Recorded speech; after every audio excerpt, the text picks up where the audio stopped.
Chapter 26. There was a famine in the land, besides the first famine that was in the days of Abraham. And Isaac went to Abimelech, king of the Philistines, in Gerar. Then the Lord appeared to him and said, Do not go down to Egypt. Live in the land of which I shall tell you. Dwell in this land, and I will be with you and bless you. For to you and your descendants I give all these lands, and I will perform the oath which I swore to Abraham your father. And I will make your descendants multiply as the stars of heaven. I will give to your descendants all these lands, and in your seed all the nations of the earth shall be blessed, because Abraham obeyed my voice, and kept my charge, my commandments, my statutes, and my laws. So Isaac dwelt in Gerar, and the men of the place asked about his wife, and he said, She is my sister. For he was afraid to say, She is my wife, because he thought, Lest the men of the place kill me for Rebekah, because she is beautiful to behold.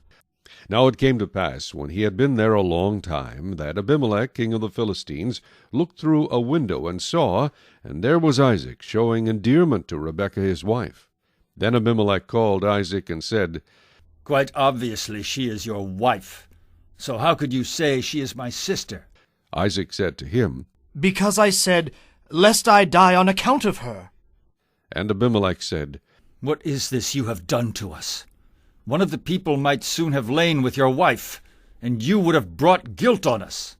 So Abimelech charged all his people, saying, He who touches this man or his wife shall surely be put to death. Then Isaac sowed in that land, and reaped in the same year 100-fold, and the Lord blessed him. The man began to prosper, and continued prospering, until he became very prosperous. For he had possessions of flocks, and possessions of herds, and a great number of servants. So the Philistines envied him. Now the Philistines had stopped up all the wells which his father's servants had dug in the days of Abraham his father, and they had filled them with earth. And Abimelech said to Isaac, Go away from us, for you are much mightier than we. Then Isaac departed from there, and pitched his tent in the valley of Gerar, and dwelt there. And Isaac dug again the wells of water which they had dug in the days of Abraham his father, for the Philistines had stopped them up after the death of Abraham. He called them by the names which his father had called them. Also Isaac's servants dug in the valley, and found a well of running water there.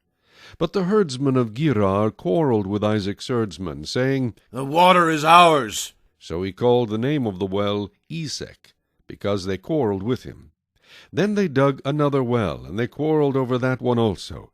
So he called its name Sitnah. And he moved from there, and dug another well, and they did not quarrel over it. So he called its name Rehoboth, because, he said, For now the Lord has made room for us, and we shall be fruitful in the land. Then he went up from there to Beersheba. And the Lord appeared to him the same night, and said, I am the God of your father Abraham. Do not fear, for I am with you. I will bless you and multiply your descendants for my servant Abraham's sake. So he built an altar there, and called on the name of the Lord. And he pitched his tent there, and there Isaac's servants dug a well. Then Abimelech came to him from Gerar with Ahuzath, one of his friends, and Phicol, the commander of his army. And Isaac said to them, Why have you come to me, since you hate me and have sent me away from you?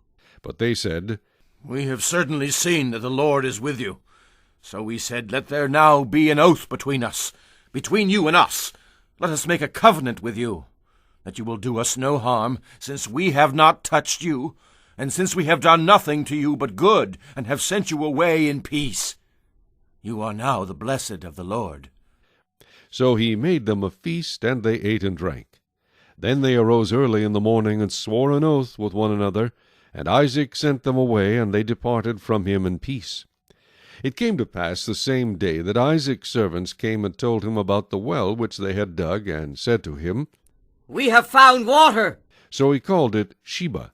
Therefore the name of the city is Beersheba to this day. When Esau was 40 years old, he took as wives Judith, the daughter of Beeri the Hittite, and Basemath, the daughter of Elon the Hittite. And they were a grief of mind to Isaac and Rebekah.